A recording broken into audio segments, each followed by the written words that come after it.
Hello, this is Stefano with Stefano Espresso Care.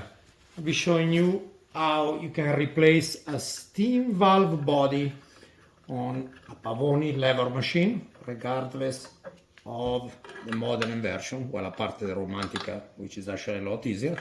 With a special tool, you just go and insert it, and you're trying to reach the contour of the boiler. Sometimes there are little cave-in, squish-in, so it makes it a little harder.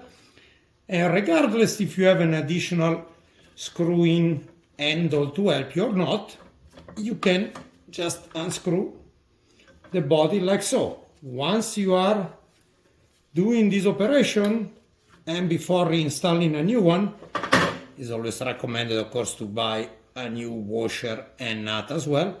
You are also inspecting the roundness of the hole, and you are making sure that there is no deformation or damage that will not make this a leak-free replacement.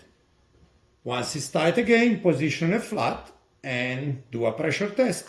Thank you for watching.